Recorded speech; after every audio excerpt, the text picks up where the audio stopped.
Okay, so most of you have been passing your exams from watching my videos. And again, congratulations to you. I'm glad that the videos are helping. So now, as most of you are passing, the next thing is, what do you do as you transition into the next chapter? And so in today's video, I'm going to be talking about certain things, like 3 simple things that you actually need to pay attention to as you begin to practice real estate now that you are licensed. It's 3 very simple things, but they can help set you up for success in the future. So grab something to write with and let's jump in. Hello, my name is Nonya and I am your real estate tutoress. On this channel, I bring you the best tips and tools to getting a real estate license. I also answer any questions you may have about the process. If you're new here, welcome, and do consider subscribing. First thing you do after you pass the exam, right, is to join a brokerage. And I have a video that I'll link here that shows you some of the things that you can think about or ask when you are interviewing with other brokerages so that it will help you through that process. So let's say you've done all that. Now, the 3 things I'm going to talk about are the next things that you need to begin to do. Number 1, phone number. What phone number are you going to put as your business number? Are you going to use your personal cell phone number, or do you need to get another number? If you're thinking about getting another number, which I would recommend, is you could start with a Google Voice number. You don't have to go with something that you pay for. And then over time, you can grow and actually set up a separate business line that you're paying for. But a simple free Google Voice number will help. Now, here's why I recommend this, and I didn't do this when I started, but why I recommend it now is because once you join a brokerage and you apply to associations, all of those things, your information is out there, and a lot of businesses are going to start calling you. You're going to start getting phone calls from random people trying to sell things to you. Okay, they're going to be emailing you as well. Sometimes they go to realtor.com and download people's information and just start marketing to us. So it's almost inevitable. Just get a number that is separate from your personal number, and that way you can kind of shut it off when it's not, outside your business hours or whatever. And with a Google Voice number, it comes directly to your phone, and so you don't need a separate equipment, you don't need any of that stuff. It's just yours, and so you get to handle it as you please.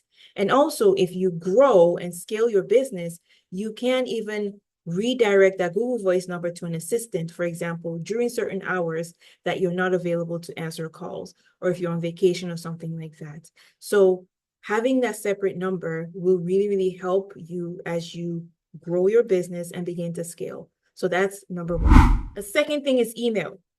Okay, so depending on the brokerage you join, you may get a company email.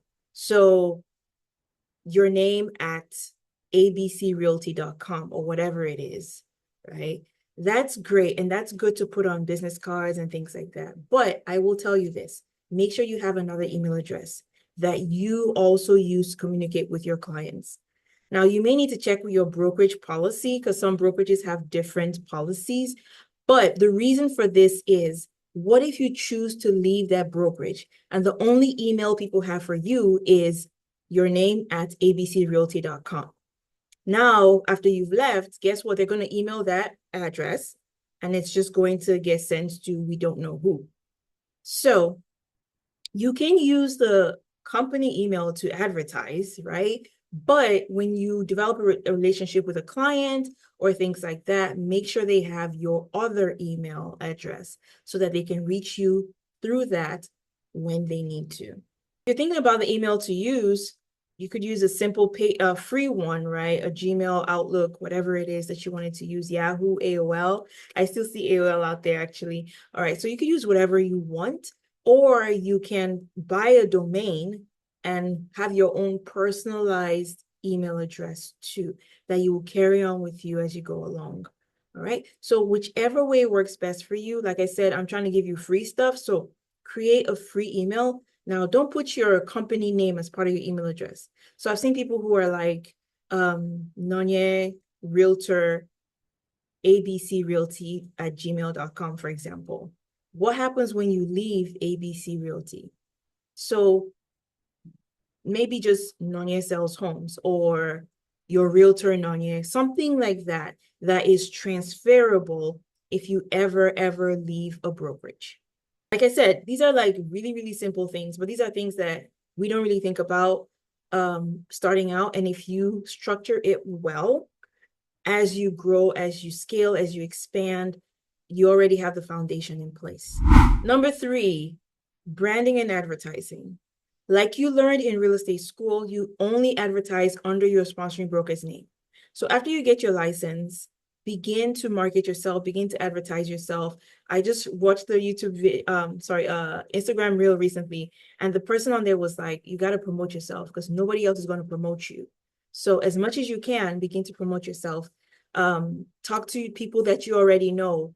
If you have a barber, hairstylist, attorney, contractors, business owners in your area, whatever it is, begin to let them know that, hey, I am a licensed realtor and my goal is to help you. So make sure that you're advertising in your brokerage name. If you have a personal social media page, if you're posting anything that's business related, put your brokerage information on there. If you have a business social media page, of course, your brokerage information should always be on that page. Put it in your profile so that even if you forget to put it in every post, at least it's in your profile. Some people actually have branded attire, so polo shirts and things like that, hats and stuff, so that people can see that they are licensed realtors when they are out and about in the community.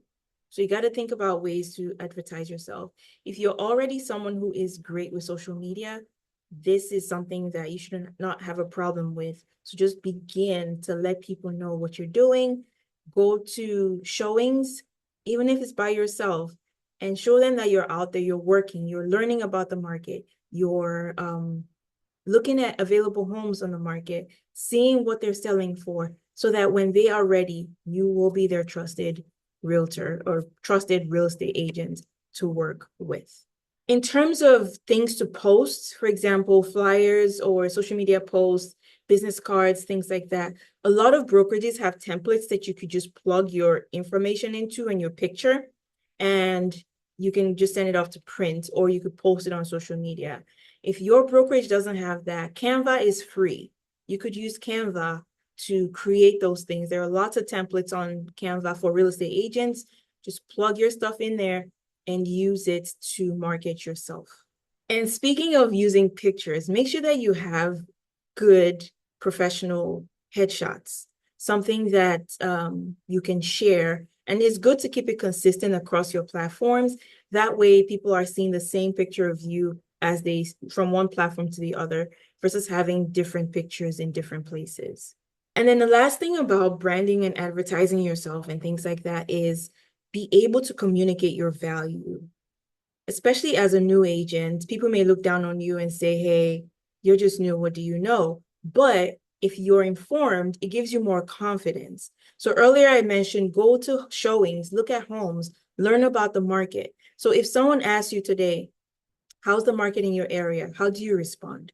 So if you're giving people information as part of your advertising, then they're looking at you as someone who they can trust and who they can rely on for their real estate transaction. The 3 things I mentioned: phone number, email, and advertising yourself. So if you're not doing anything else, as soon as you get your license and sign up with a brokerage, make sure you have those things down and you've thought about, what phone number am I going to use? Email address, what's my primary email address for real estate? Okay, because some of us have things like, coolgirl2021@yahoo.com or something like that. Okay, get something that's a little more professional for your real estate business. Remember, it is a business you're running, and to grow your business, you need to advertise and brand yourself. Of course, with branding, you got to go with your brokerage requirements, if there are any. Okay, for all I've said so far, remember your company has a policy.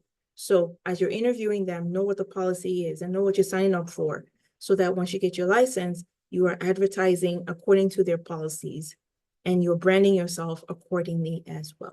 So with that, I've come to the end of today's video. Hope this was helpful to you. Let me know in the comments if there are additional things that you think people should know, or one thing that you wish you knew as you got your real estate license and began to practice. And I will see you in the comments, and I will see you in this next video here.